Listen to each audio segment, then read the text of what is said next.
aunque ocurriera hace 500 millones de años. Los artrópodos son la primera manifestación de la vida moderna. Son, como nosotros, los primeros organismos pluricelulares. El crecimiento del cerebro se produce mucho más tarde, hace menos de 1 millón de años, cuando surge el conocimiento, la conciencia y la tecnología.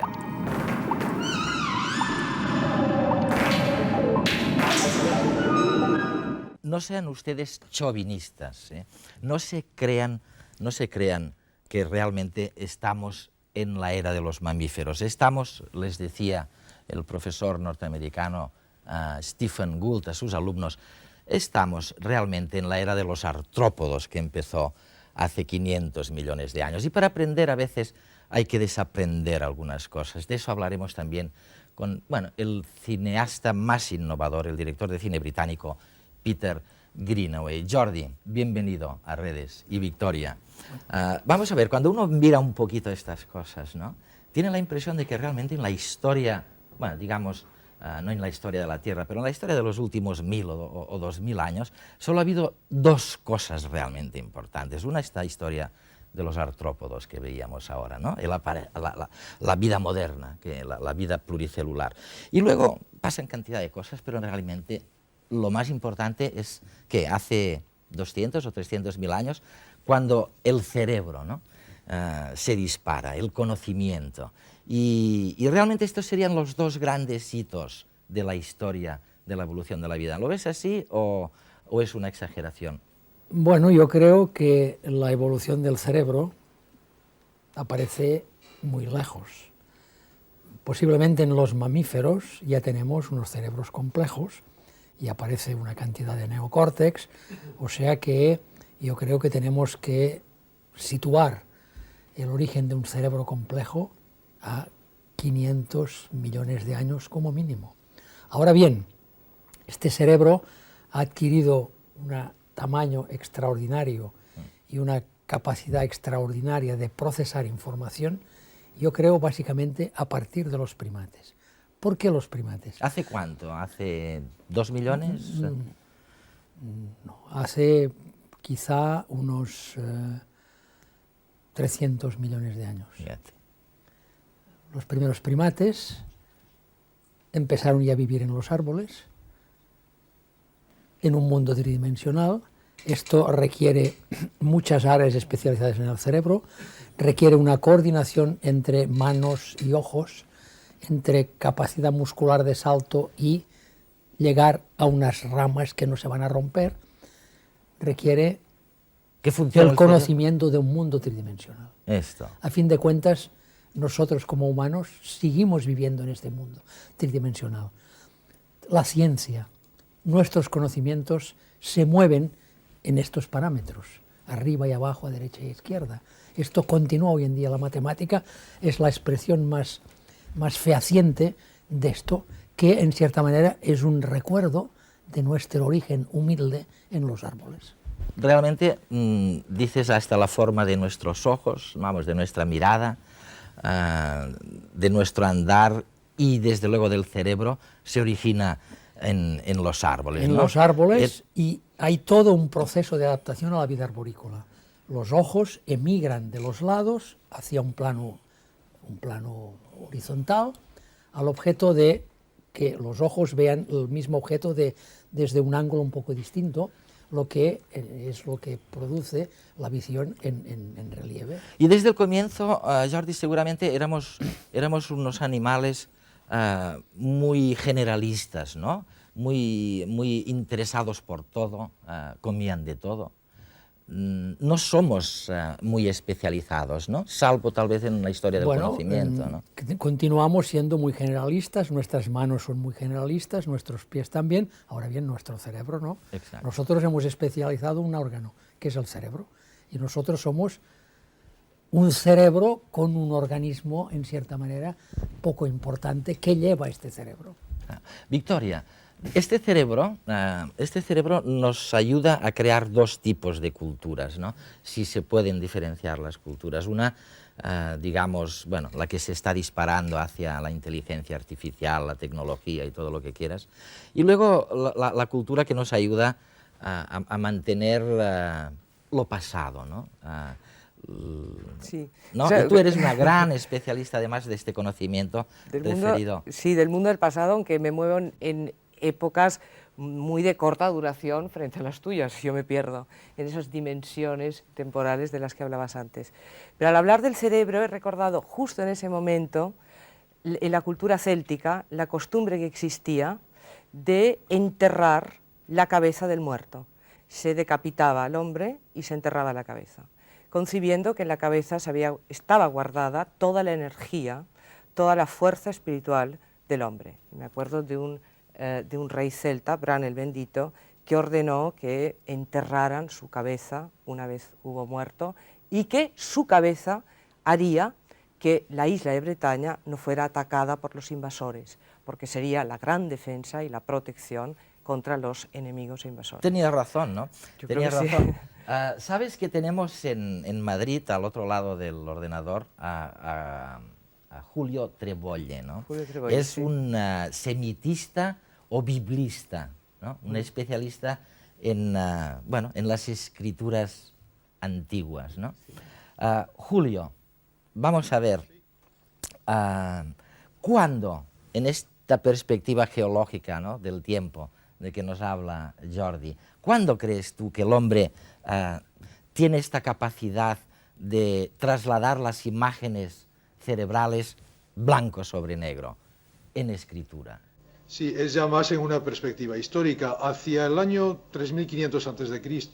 tenemos las primeras pruebas de escritura, tanto de números como de letras, de un sistema sesagesimal del que todavía vivimos, contamos en minutos y en segundos, 60, y también en la medición del espacio, 360 grados, y en las letras, pues todo lo que fue el sistema de escritura pictográfico primero, de la imagen se pasa a la palabra que lo representa, después la escritura cuneiforme, y así hasta llegar a la escritura alfabética, que es de la que todavía, en la época de los ordenadores, vivimos.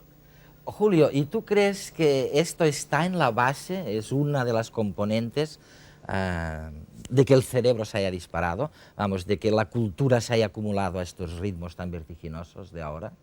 Desde luego, el comienzo de la escritura es muy reciente en esas épocas geológicas y de la historia de la humanidad, y demuestra que a partir de ese momento se dispara el conocimiento en muchos sentidos. Se puede difundir, se puede acumular conocimiento que, al no estar ya confiado solo a la tradición oral, se puede conservar, y realmente nacen las matemáticas, la geometría, la astronomía. Todo esto en el mundo mesopotámico antiguo estaba ya muy desarrollado. Y naturalmente nacen las ciencias humanas con la literatura de todos los géneros. Julio, realmente nace el conocimiento, ¿no? Pero sería interesante ver a dónde nos conduce todo esto, ¿no? Porque con el conocimiento acumulado está la tecnología, y a mí lo que me gustaría es que le dedicáramos 3 minutos a ver a dónde nos lleva todo esto.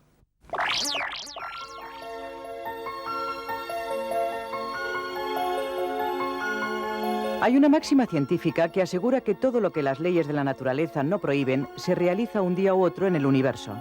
Y por qué no, con el conocimiento acumulado que supone la tecnología, tal vez podamos ver realizado tarde o temprano el antiguo sueño de crear una máquina consciente, un ser artificial a imagen y semejanza del ser humano. Mientras tanto, se considera que existen todavía ciertas barreras que no han sido franqueadas. Yo creo que la gran diferencia entre el hombre y la máquina es todavía esta, que el hombre sí que puede tomar decisiones considerando multitud de aspectos, cosa que la máquina, al menos la que se utiliza hoy día en la industria automóvil, todavía no es capaz de hacerlo. Alan Turing fue un matemático que en los años 50 contribuyó a la invención del ordenador y pronosticó la aparición de la inteligencia artificial. Para él, el problema de la inteligencia quedaba reducido a la siguiente frase: es inteligente toda persona o máquina que se comporta de manera inteligente, cualquiera que sea su constitución material. Fue él quien hizo famoso un test que, presumiblemente, debía distinguir a un humano de un humanoide mediante una batería de preguntas. Por el camino queda por decidir qué es la consciencia. La ciencia y la filosofía se lo han preguntado desde sus principios, pero no han podido aportar una respuesta óptima. Por lo menos los robots que hoy conocemos tienen, por el hecho de no ser como los humanos, ciertas ventajas. La máquina no se cansa, la máquina no se pone enferma, la máquina habitualmente no coge la gripe. Ahí radica precisamente la rentabilidad, la posible rentabilidad de la máquina frente al hombre. Sin embargo, hay argumentos de peso que dicen que la máquina no podrá igualar al cerebro humano hasta que ésta no sea capaz, no solo de pensar mediante la representación simbólica, sino también de sentir. Sentir placer o dolor, motivarse por una ambición, entristecerse, avergonzarse o alegrarse con una alegría colectiva. En definitiva, sentir emociones.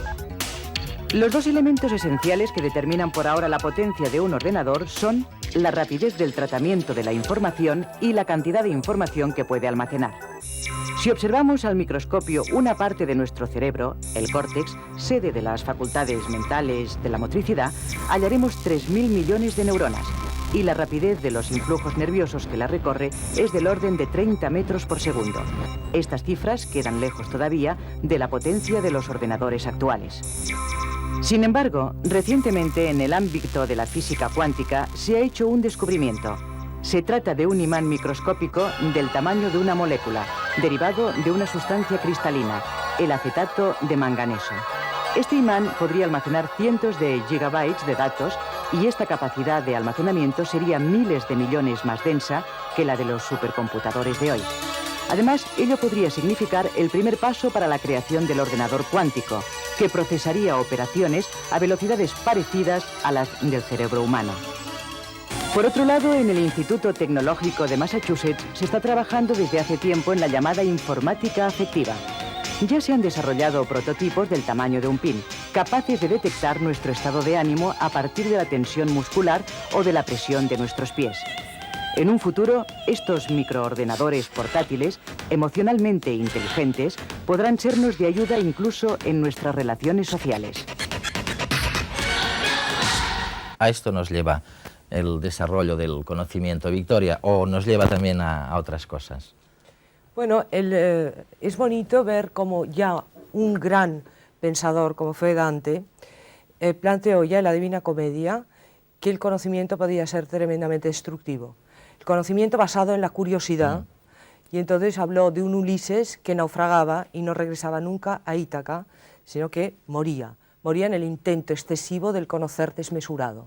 Y es porque para Dante conocer es algo que tiene que ver con el amor, con el corazón, el intelecto es aquello que tiene que ver con el corazón y con el amor, con el espíritu, y tiene que estar adecuado totalmente a esa necesidad correcta y justa de conocimiento. Claro, cuando oyes o ves un reportaje como el que acabamos de ver, ¿no? Dices, ¿y si el hombre, en lugar de ser un conglomerado de células sapiens, no fuera más que un conglomerado de pasiones y de impulsos, ¿no? ¿Qué es en realidad el conocimiento, Jordi? El conocimiento, yo creo que es la aprehensión de la realidad. Ahora bien, esto está en función de nuestros órganos de los sentidos que captan lo que ven, lo procesan y en cierta manera la inteligencia sería lo que va más allá de lo que nos llega de información, o sea, la capacidad de suplir las deficiencias de esta información. Pero vamos a ver, en 4 palabras vamos a explicar una cosa. Primeramente, el origen del movimiento. Aparecen las bacterias, primero inmóviles, bien adaptadas, las trasladan. Luego aparecen las móviles, de 2 respuestas, si no. Poco a poco exigen más necesidad, aparecen los primeros ganglios, la primera neurona en los celenterios, hace 600 millones de años, solamente de sí, no, también, muy poca cosa más. Lenguaje binario como el del ordenador, ¿no? Luego aparecen ya, en los artrópodos, aparecen ya sistemas ganglionarios, después esto se unifica en los cefalópodos, en los moluscos, en los pulpos ya en un protocerebro, después este cerebro aparece ya en los primeros peces, en los anfioxus, como lineal, y los elementos del cerebro lineal de los anfioxus, de los peces primitivos, es el mismo nuestro. Los mismos elementos tenemos nosotros. Lo que pasa es que el cerebro se flexiona. Entonces, automáticamente, ¿qué sucede? Al aparecer el cerebro hay capacidad de más respuestas. Se puede responder a más estímulos. No solo es sí, no, sino que aparecen los inicios del aprendizaje. En el cerebro actual, en los primates, ya cada vez hay más capacidad de respuesta y poco a poco aparece la necesidad de codificar las posibles respuestas. Y esto no es nada más que la cultura. La cultura es un sistema económico para ahorrar a nuestro cerebro el marasmo. ¿Y por qué en algunos de estos simios de hace 2-3 millones de años se paraliza de alguna manera este proceso y en cambio en este homínido nuestro se dispara? Bueno, pero aquí es un problema de adaptación. Yo creo que estos primates estaban bien adaptados, no había demasiados problemas. Esto ha sido, en cierta manera, una necesidad de que un primate determinado pudiera vivir en entornos muy difíciles y muy cambiantes. Esto ha exigido una capacidad enorme de aprendizaje. Y esta es la línea que han seguido los homínidos. Los homínidos es un árbol con muchas ramas muertas, sí, y nosotros somos posiblemente una de las pocas ramas que ha subsistido. ¿Por qué no le preguntamos a Julio en Madrid? Victoria, ¿qué te parece? Sí. Si esta capacidad de aprender y de desaprender la has visto en estas civilizaciones antiguas. Vamos a ver, yo he oído algunas veces, Julio, decir que, por ejemplo, los egipcios tenían el valor de la estética como un valor dominante y predominante, ¿no? Y que lo sacrificaban todo a este valor y así acabaron. O sea, al final, pues acabaron con su propia civilización. ¿Hay algo parecido en otras civilizaciones? ¿Aprende una civilización? ¿Desaprende? Sí, las civilizaciones antiguas tuvieron el reto de aprender, lo superaron, pero tal vez no superaron el último reto. Y la civilización mesopotámica murió tal vez por el peso excesivo de sus conocimientos acumulados y no supieron dar el paso a un sistema de conocimiento más simple, por ejemplo, a través del alfabeto. Verosio escribió toda una historia, se estaba muriendo la cultura de su tiempo, dedicada a los griegos para enseñarles todo el peso de la cultura mesopotámica a aquellos griegos que él consideraba bárbaros, pero consciente de que ya aquello se moría, porque no eran capaces de dar el paso a otro sistema mucho más simple, alfabético, y que fue el que se impuso, el sistema griego en aquel momento. Yo creo también que en la época esta, en la época sumeria del Oriente Fértil, había unos graves problemas, que eran los problemas de comunicación. Por ejemplo, en Mesopotamia se descubre la rueda y la utilizan. Sí. Y tarda 1500 años Increíble. la rueda a llegar a Egipto. Increíble, ¿no? Esto Oye, es una cosa realmente extraordinaria. increíble. Victoria, en tu parcela esa medieval, ¿hay pruebas tan terribles de falta de comunicación o de...? Bueno, en el mundo medieval, que es un mundo tradicional, como en toda cultura tradicional, por tanto, se piensa que el conocimiento es, en efecto, como decía Jordi, una aprehensión de la realidad.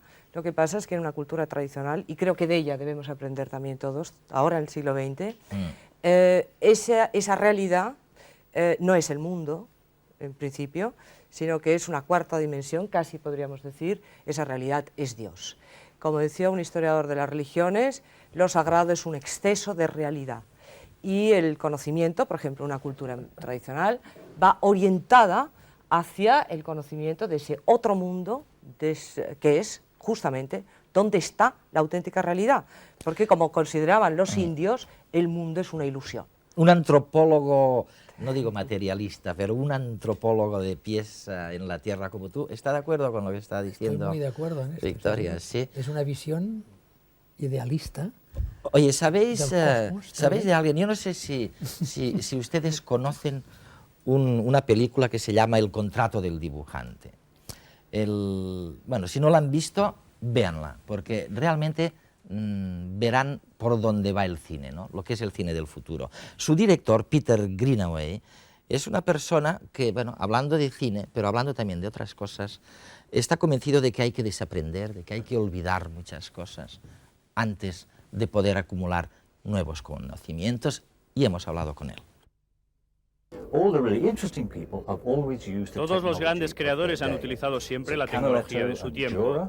Gente como Canaletto utilizaron artilugios ópticos, igual que yo los utilicé en mi película Contrato del dibujante. Rafael y Da Vinci utilizaron sextantes, la nueva geometría asociada a las nuevas ciencias renacentistas. Uno de mis pintores favoritos, Van Meer, en 1650, en Delft, Holanda, llegó a utilizar una cámara fotográfica muy primitiva. Es decir, incluso en aquella etapa utilizaban tecnologías modernas. Y si tomamos a los pintores del siglo XIX, asimilaron nociones de fotografía. Al comienzo del siglo XX, los pintores utilizaron las primeras ideas de la cinematografía. Es importantísimo que los grandes creadores utilicen la tecnología de su tiempo. Pero esto no quiere decir que debamos ser esclavos de la tecnología. La tenemos que utilizar con circunspección para transformarla en la herramienta adecuada para decir lo que tenemos que decir. You often seem to say that actually, a menudo usted ha dicho que estamos hartos de psicodramas en el cine y que todavía no tenemos ni idea de a dónde podría llegar. Somehow we have no idea of what cinema could be.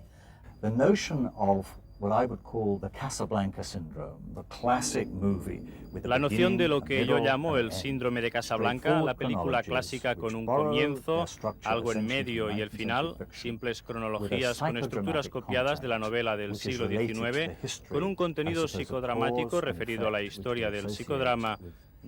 Es interesante notar que Freud escribió su primera obra sobre la histeria de las mujeres en septiembre de 1895, 4 meses antes de que los hermanos Lumière inventaran el cine. Así que la historia del psicoanálisis es paralela a la del cine. Ahora sabemos que muchos aspectos del psicoanálisis están desacreditados. Aquella religión del siglo XX busca ahora perspectivas diferentes. Igual que ocurre con la narrativa. I think also that many other things are happening about narrative. I used to say that when people, I am an economist by profession, cuando me preguntan sobre algún problema económico, suelo decir que la economía es política y que la política es cultura. ¿Podríamos añadir el arte a esta secuencia? Yo llevaría sus pensamientos incluso un paso más lejos. A mí me interesa un cine de ideas, y mi manera de organizarme, supongo, sería preocuparme de la estética. No solo economistas como usted, sino también filósofos franceses estos últimos 50 años dijeron que la estética es una cuestión de opciones. Optar implica la ética, que es sinónimo de política, y la política es una cuestión de finanzas. Todos estos conceptos están íntimamente ligados. Por lo que he oído de su película Pillow, parecería que está usted investigando sobre los orígenes del conocimiento. ¿O es más bien que está buscando el futuro?